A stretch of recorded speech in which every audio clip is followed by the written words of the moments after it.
Let's make it a little bit more complex by repeating the same shape as in video 1, but place it twice in our triangle. We need some extra guidelines for that as well, so be careful and mark your fabric.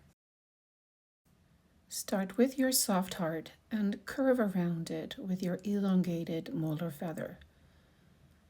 Add another elongated feather, but have it end in a curl and move back to your center. Do the same on the other side, elongated molar feather, and another elongated feather that ends in a curl. Now fill the remaining area of your triangle with the same shape, but again in mirror image.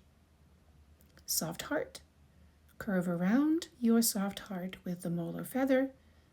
Add the molar feather with the curl at its tip and repeat on the other side.